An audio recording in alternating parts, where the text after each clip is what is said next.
L'invité du jour, animé par Aurélie Véron.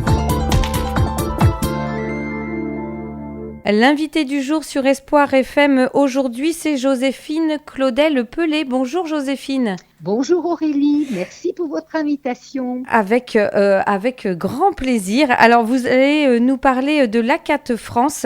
Pour nos auditeurs qui ne connaissent pas encore l'ACAT, pourriez-vous nous préciser de quoi il s'agit ? Mais avec plaisir Aurélie. En 1974, révoltée par les récits terrifiants de torture perpétrées durant la guerre du Vietnam, deux femmes protestantes, Edith du Tertre et Hélène Engels, ont attiré l'attention des chrétiens sur ce sujet.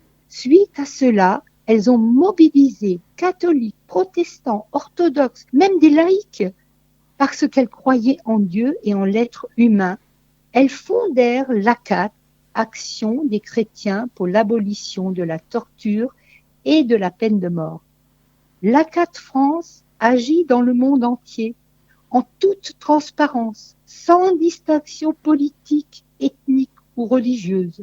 Donc, créée en 1974, l'ACAT est une ONG chrétienne de défense des droits de l'homme qui appuie son action sur un réseau actif de 25 500 hommes et femmes en France.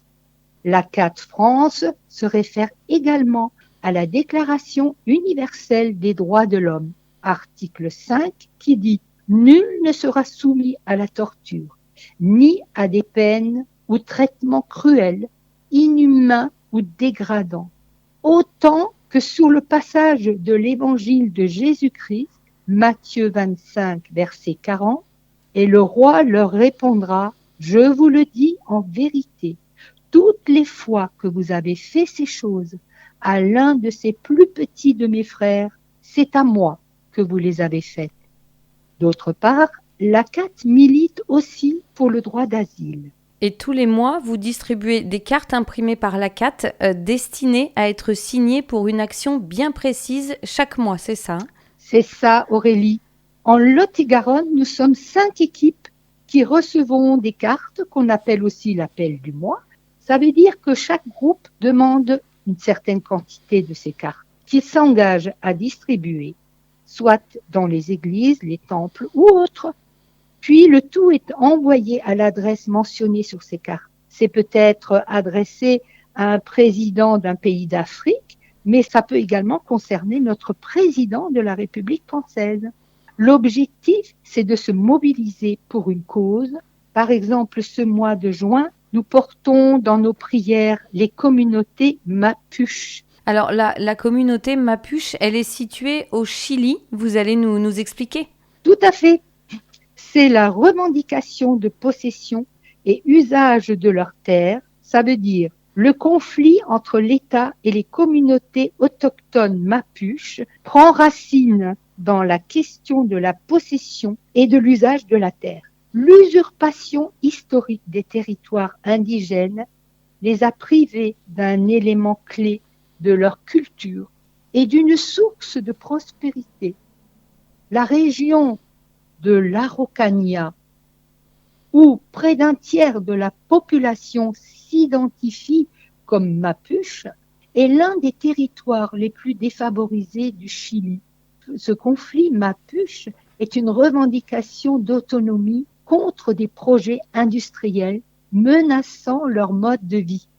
Certaines organisations Mapuche revendiquent des sabotages instrumentalisés par l'État pour justifier la répression et la criminalisation des communautés.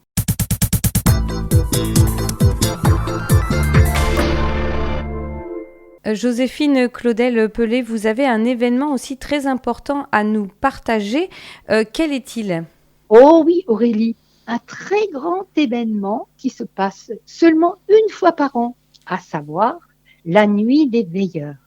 Tous les ans, au mois de juin, nous veillons et prions le soir dans divers endroits pour penser à ceux qui souffrent, qui sont emprisonnés et autres. Voici les dates du calendrier de la nuit des veilleurs dans le diocèse. À Agen, le 20 juin à 19 heures, église Sainte-Fébade, rue Montaigne.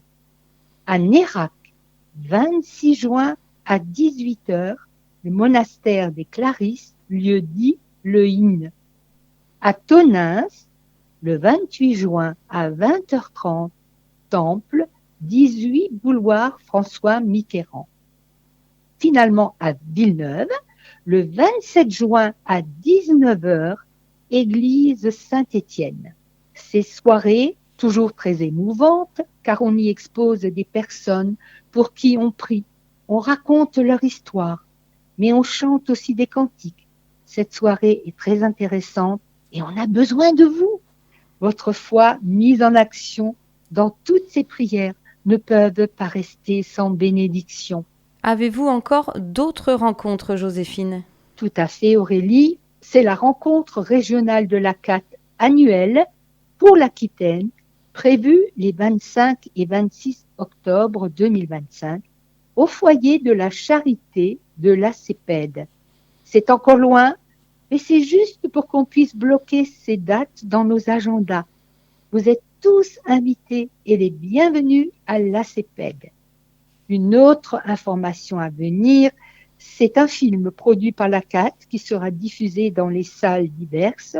C'est un projet, mais nous vous tiendrons au courant. Et pour finir, vous allez terminer comme d'habitude par une prière? C'est ça, chère Aurélie, et j'ai choisi une prière de la CAT située à la fin du journal Humain. Elle est courte, mais très appropriée. Prions. Seigneur, devant l'injustice et la répression, aide-nous à nous lever pour que, par nos paroles et par nos actes, nous puissions témoigner de ta volonté de rendre ce monde plus fraternel, plus juste, plus vrai. Tu nous donnes l'espérance qui fait vivre, l'amour qui ressuscite et la foi qui fortifie. Que nous puissions les incarner pour témoigner au monde de la liberté que tu nous offres et que nous sommes appelés à défendre. Amen. Nous ne pouvons pas terminer sans un extrait du chant qui a été créé pour le pape Léon XIV, car il est beau.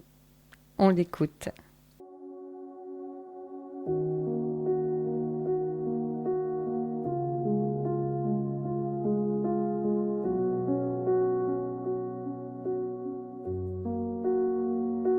Sous le ciel de Rome résonne un souffle nouveau, plein d'amour. Ton regard paisible nous donne la paix d'un éternel retour. Pape Léon, doux témoin des chemins de foi, de pardon, que ta voix guide demain les cœurs vers l'unique maison.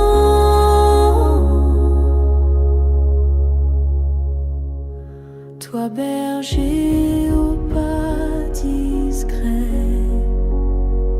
choisi par l'esprit en silence,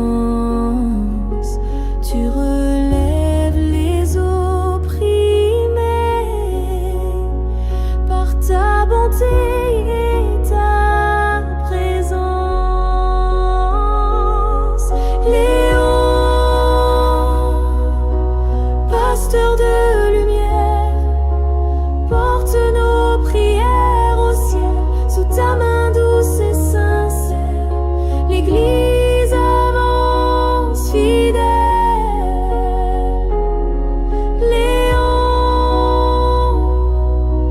que Dieu te soutienne dans l'amour de l'Éternel.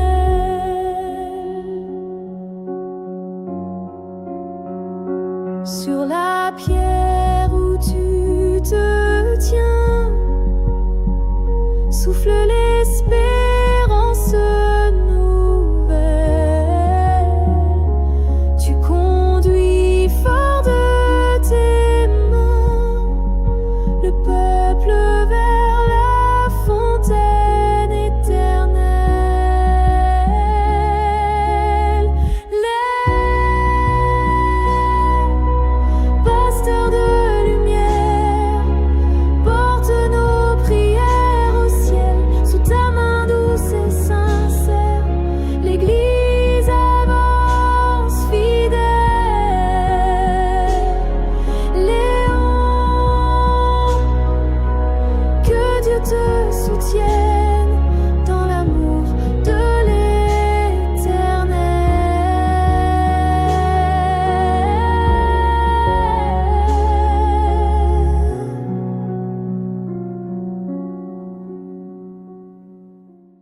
Donc nous venons d'écouter un extrait du chant qui a été créé pour le nouveau pape Léon XIV. On vous invite d'ailleurs à écouter l'intégralité sur la plateforme YouTube.